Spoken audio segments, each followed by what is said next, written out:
မင်္ဂလာပါတင်ဟာနိုင်ငံရေးကိုစိတ်ဝင်စားသူလားစီးပွားရေးကိုလေ့လာနေသူလား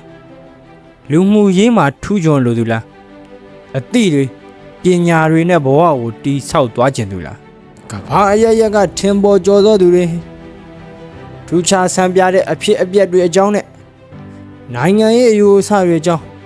ကောင်းတို့ရာထွန်းတို့တင်ပြနေတဲ့ Political Diary ကနေကြိုဆိုလိုက်ရပါတယ်ကျွန်တော်ကတော့ကြီးရှုသူတို့အတွက်အသစ်တွေကိုတင်ဆက်ပေးနေတဲ့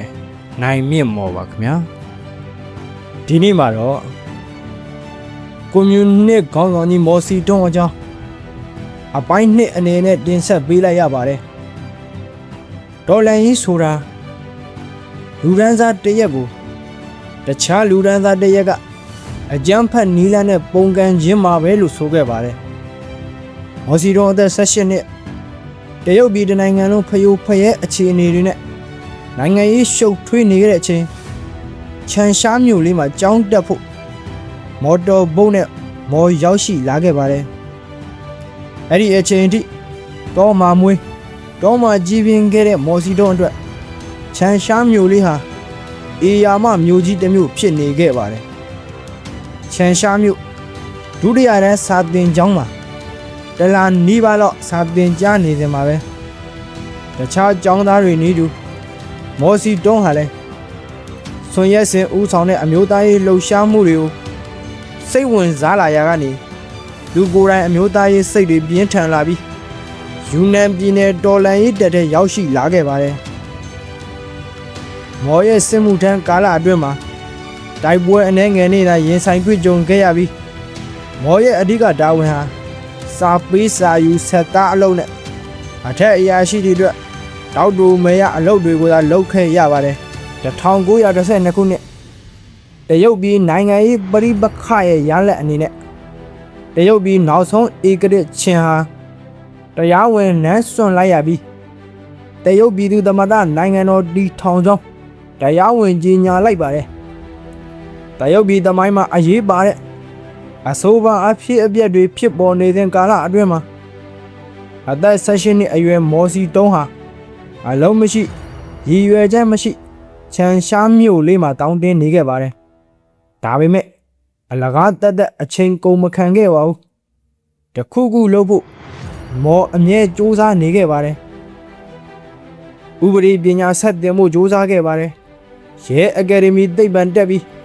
ရဲအုပ်လုပ်ဖို့ရှောက်လွှာတင်ခဲ့ပါသေးတယ်ကြံရမရတဲ့အဆုံးဆက်ပြလို့ရောင်းမှုပဲစူးစမ်းခဲ့ပါတယ်လိုအပ်ချက်တစ်ခုကြောင့်စူးစမ်းမှုတိုင်းအခြေအနေဖြစ်ခဲ့ရပါတယ်ဒါပေမဲ့မော်ရဲ့မူလအကြံစီအားလုံးဆွန့်လွတ်ပြီးကိုယ့်ဘာသာပညာလေ့လာသင်ယူဖို့ဆုံးဖြတ်လိုက်ပါတယ်အဲ့ရတနေရာသာရတဲ့အဆောင်တစ်ဆောင်မှငှားနေပြီးနေဘက်များမှာဒေတာစာကြည့်တိုက်ကိုတွားပြီးလမိုင်းနဲ့ဒေသနီကဆံရစာအုပ်တွေတအုပ်ပြီးတအုပ်ဖတ်ရှုခဲ့ပါတော့တယ်စိတ်ဝင်စားစရာစာအုပ်တွေတအုပ်ပြီးတအုပ်ဖတ်နေရတာမော့အတွက်စီးစိမ်တစ်ခုလိုဖြစ်နေပြီမဲ့ထမင်းမိုးနဲ့အဆောင်လားကအတွက်အမြဲပူပန်းနေခဲ့ရပါတယ်ဖခင်ထံကထောက်ပံ့ငွေလာစဉ်ရနေရကနေလာအနှဲငယ်အညာမှာ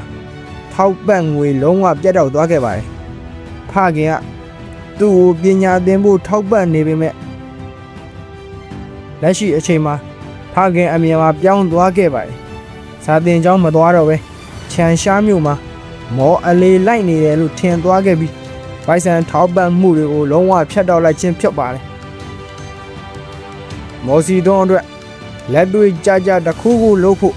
ဆုံးဖြတ်ရတော့မယ့်အချိန်ကိုရောက်ရှိလာခဲ့ပါတယ်1913ခုနှစ်ຫນွေဦးမှာကျောင်းဆရာအဖြစ်အသက်မွေးဝမ်းကျောင်းတော်မယ်လို့ဆုံးဖြတ်ချက်နဲ့ချန်ရှားမြို့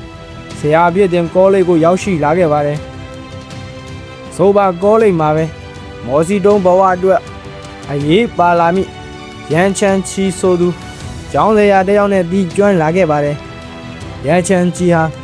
လူမှုရေးသိပ္ပံသင်ကြားပို့ချနေတဲ့ကျောင်းဆရာဖြစ်ပြီးသူ့ရဲ့လမ်းညွှန်သင်ကြားမှုအောက်မှာပဲအရေးပါတဲ့နိုင်ငံရေးသဘောတရားတွေနဲ့မော်စီတုံးထိတွေ့လာနိုင်ခဲ့ပါတယ်တစ်ဖက်ကလည်း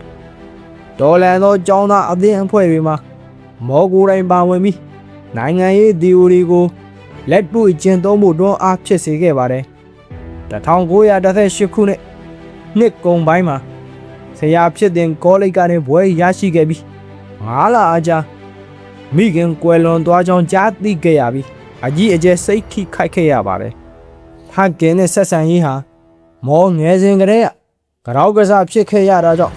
အခုမိခင်သေဆုံးသွားရခြင်းဟာမောအတွက်မိသားစုနဲ့အဆက်အသွယ်ပြတ်တောက်သွားခြင်းတစ်မျိုးပါပဲဒီလိုနဲ့မကြာမီပါမောက္ခရန်ချန်ချီတို့မိသားစုဟာဘေကျင်းမြို့ကိုပြောင်းရွှေ့ကြပြီးမော်စီတုံးလဲသူ့ဆရာနဲ့အတူလိုက်ပါသွားခဲ့ပါတော့တယ်ထိုအချိန်မှာ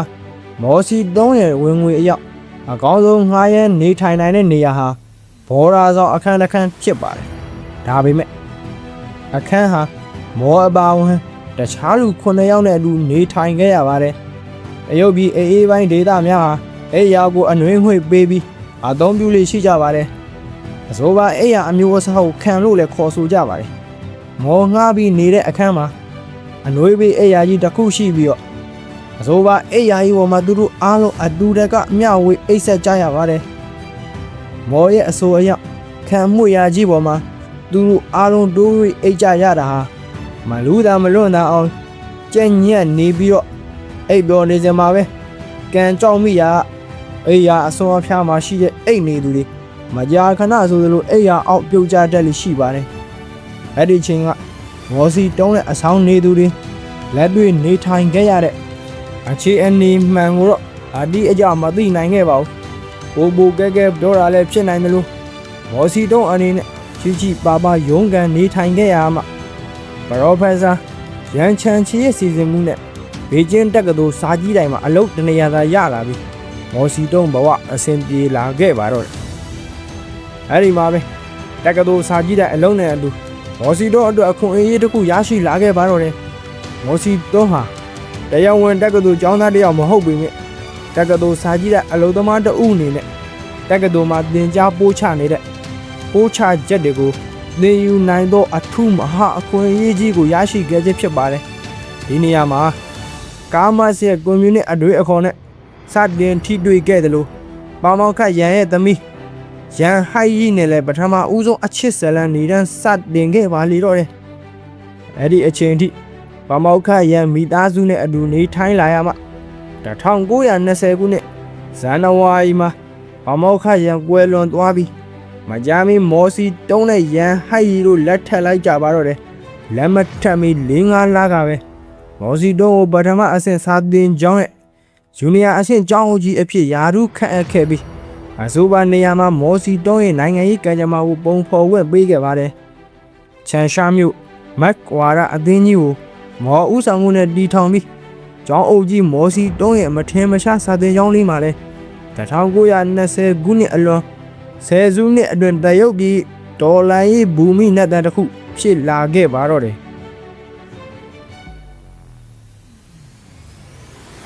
စိတ်ဝင်စားဖွယ်ရာအကြောင်းအရာများကိုစင်ဆက်မပြတ်ကြည့်ရှုနိုင်ရန်အတွက်ကျွန်တော်တို့ရဲ့ YouTube Channel လေးကို Subscribe လုပ်ထားဖို့လဲတောင်းဆိုအပ်ပါတယ်ကျေးဇူးအထူးတင်ပါတယ်ခင်ဗျာ